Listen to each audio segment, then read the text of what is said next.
আমাদের 7 দফা দাবিনামা। 1 নম্বর দাবি হলো পেশাদার পরিচালনা পরিষদ গঠন করতে হবে। অবিলম্বে ইসলামী ব্যাংকের অংশীজনদের সাথে আলোচনার ভিত্তিতে সৎ, যোগ্য, অভিজ্ঞ ও পেশাদার ব্যক্তিদের সমন্বয়ে ইসলামী ব্যাংকের একটি পূর্ণাঙ্গ স্বাধীন পরিচালনা পরিষদ বোর্ড অফ ডিরেক্টরস গঠন করতে হবে। দ্বিতীয় দাবি, প্রকৃত মালিকদের কাছে মালিকানা হস্তান্তর। আপনারা জানেন 2017 সালে গায়ের জোরে ও রাষ্ট্রীয় শক্তির অপব্যবহার করে এই ব্যাংকের যে বৈধ মালিকানা কেড়ে নেওয়া হয়েছিল তা অবিলম্বে ব্যাংকের প্রকৃত এবং আদি মালিকদের কাছে ফিরিয়ে দিতে হবে। সাধারণ গ্রাহক ও দেশের অর্থনীতির স্বার্থে এই ব্যাংকে পুনরায় কোন লোকেরা বা রাজনৈতিক স্বার্থন্বেষী মহলের চক্রান্তের শিকার হতে দেওয়া হবে না। 3 নম্বর দাবি, বিশেষ ট্রাইব্যুনাল গঠন করতে হবে। ব্যাংক লুটেরাদের বিচারের জন্য বিশেষ ট্রাইব্যুনাল সরকারকে অবশ্যই গঠন করতে হবে। ইসলামী ব্যাংক বাংলাদেশ পিএলসি সহ বিভিন্ন ব্যাংক থেকে বিদায়ী ফ্যাসিস্ট সরকার এবং তাদের আইন শৃঙ্খলা বাহিনীর প্রত্যক্ষ সহায়তায় এস আলম সহ যারা হাজার হাজার কোটি টাকা লুটপাট করেছে তাদের দ্রুত বিচারের আওতায় এনে দৃষ্টান্তমূলক শাস্তি নিশ্চিত করতে হবে।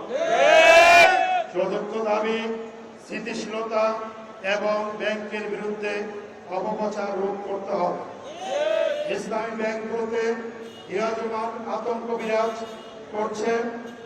ব্যাংকিং খাতে স্থিতিশীলতা আনয়নের লক্ষ্যে যে কোনো বিতর্কিত সিদ্ধান্ত গ্রহণ থেকে বাংলাদেশ ব্যাংক এবং বাংলাদেশ সরকারকে বিরত থাকতে হবে।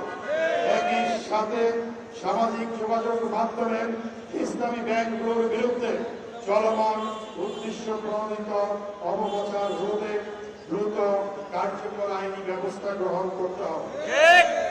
5 নম্বর দাবি, ব্যাংকের লুণ্ঠিত অর্থ উদ্ধার করা ও এস আলমের সম্পত্তি বাজেয়াপ্ত করা। একটি বিশেষ টাস্কফোর্সের মাধ্যমে বিদেশে পাচারকৃত অর্থ দেশে ফিরিয়ে এনে ব্যাংকের দায় পরিশোধের ব্যবস্থা গ্রহণ করতে হবে।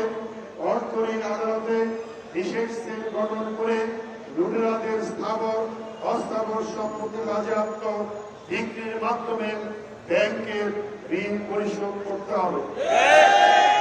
অর্থ ঋণ আদালতে লুটেরাদের বিচারের ক্ষেত্রে উচ্চ আদালত থেকে তারা যেন কোনো প্রকার স্টে অর্ডার বা স্থিতি অবস্থা বা আইনি সুবিধা না পায় সেই জন্য প্রয়োজনে দ্রুত আইন সংশোধনের উদ্যোগ গ্রহণ করতে হবে।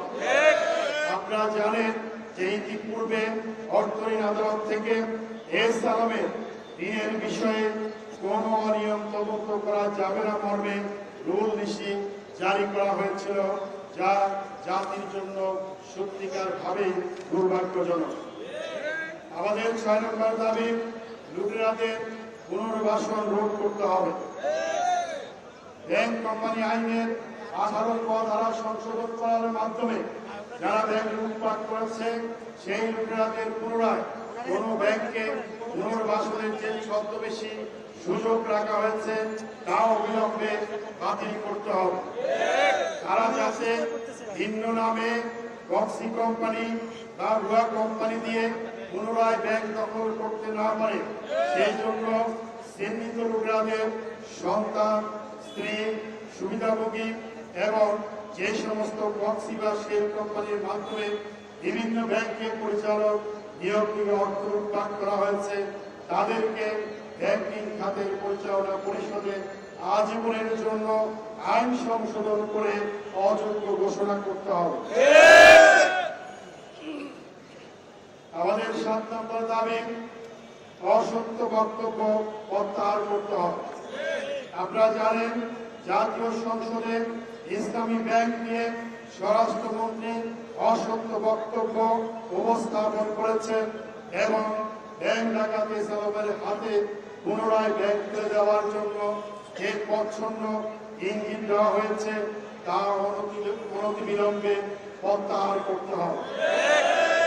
আমরা সুস্পষ্টভাবে সচেতন গ্রাহক ক্লাবের পক্ষ থেকে বলতে চাই, ইসলামী ব্যাংক কোন ব্যক্তি গোষ্ঠী বা বিশেষ পরিবারের সম্পত্তি নয়।